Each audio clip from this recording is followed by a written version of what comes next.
4. Porque Deus constituiu a Jesus Cristo como juiz dos vivos e dos mortos.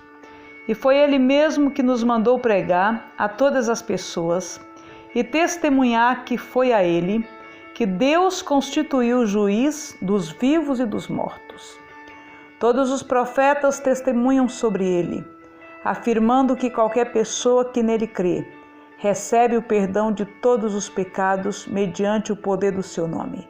Atos 10, 42, 43. Jesus Cristo, como juiz, tem o poder de absolver ou condenar o pecador, pelo poder do seu nome. Ele pode perdoar os seus pecados. Você precisa somente recebê-lo em sua vida, de todo o coração, e então você terá do seu lado um advogado, para lhe defender da penalidade do pecado, pois ele na cruz pagou a sua dívida, para que a sua comunhão com Deus fosse restaurada. Somente Jesus Cristo tem este poder, ninguém mais. 5. Jesus Cristo é o único mediador entre Deus e os homens, porque há um só Deus e um só mediador entre Deus e o ser humano, Cristo Jesus, homem. Ele se entregou em resgate por todos, para servir de testemunho a seu próprio tempo. 1 Timóteo 2, versículos 5 e 6. A palavra de Deus é muito clara a esse respeito, não deixando lugar para dúvida ou dupla interpretação. Somente a Jesus Cristo foi dado o direito de intervir diante de Deus em favor dos homens. Ainda que muitos se candidatem a essa posição, não há base bíblica para tais afirmações ou crenças. Não podemos esquecer que a fé verdadeira é sempre alicerçada na palavra de Deus. Vamos examinar mais alguns versículos bíblicos a esse respeito. Porquanto ele, Jesus, derramou a sua própria vida até a morte e foi contado entre os criminosos. Portanto, ele levou sobre si o pecado de muitos e pelos transgressores intercedeu. Isaías 53, 12, parte B. Quem os condenará? Foi Cristo Jesus que morreu. E mais, ele ressuscitou dentre os mortos e está à direita de Deus e também intercede a nosso favor. Romanos 8:34. Concluindo, ele é poderoso para salvar definitivamente aqueles que, por intermédio dele, achegam-se a Deus, pois vive sempre para interceder por eles. Hebreus 7:25. Jesus Cristo é poderoso e a sua intercessão é eficaz diante do Pai, dispensando assim a necessidade de qualquer outro intercessor ou mediador. Porque foi Jesus Cristo que morreu na cruz por causa dos seus pecados. Em verdade, no devido tempo, quando ainda éramos fracos, Cristo morreu por todos os ímpios. Romanos 5:6. Que Cristo morreu pelos nossos pecados, segundo as Escrituras. 1 Coríntios 15:3. Como pode alguém depositar sua fé e confiança em outra pessoa para salvá-la, sendo Jesus Cristo o autor da salvação? Pois foi Ele que morreu na cruz, assumindo todos os seus pecados, e sofrendo por causa deles a penalidade através da sua morte vicária na cruz. Imagine que você vá ao médico para consultar, mas ao chegar no consultório, você tem uma surpresa. Você encontra a mãe do doutor realizando consultas, e não ele. Você consultaria? A resposta é óbvia. Claro que não. Por quê? Quem formou em medicina foi o doutor, e não a mãe dele. O mesmo acontece em relação à salvação. Quem morreu na cruz por causa dos seus pecados foi Jesus. Como você pode acreditar que uma outra pessoa possa lhe salvar? 7.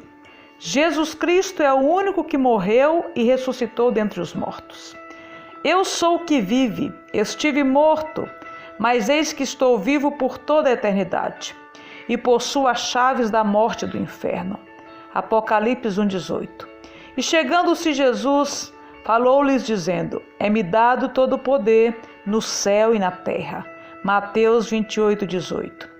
Você conhece alguém igual ou semelhante a Jesus Cristo?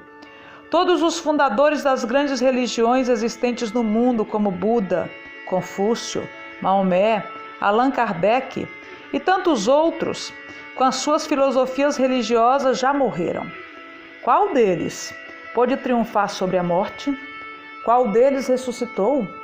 Qual deles tem poder de perdoar pecados e salvar a sua alma? Qual deles tem em suas mãos a chave da morte e do inferno? Qual deles morreu na cruz por causa dos seus pecados? Verdadeiramente não existe ninguém semelhante ao Filho de Deus. Somente Jesus Cristo triunfou sobre a morte, ressuscitando ao terceiro dia, destronando todos os poderes do inferno. A ele foi dado todo o poder, no céu e na terra. Mateus 28:18. E diante dele, um dia, todos, no céu, na terra e debaixo da terra, vão se prostrar e confessar que Jesus Cristo é o Senhor. Filipenses 2, versículos 10 e 11. E você ainda tem dúvidas de que somente Jesus Cristo pode ser o seu Salvador? O que você está esperando? Quer tê-lo como seu advogado?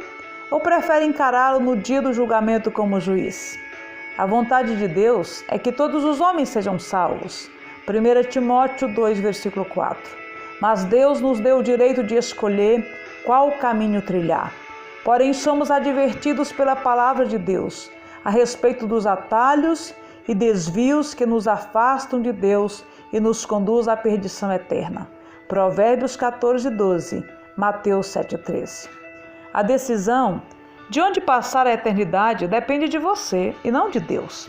Deus já fez tudo o que era necessário para que você seja salvo. Enviou seu único filho para morrer na cruz por causa dos seus pecados.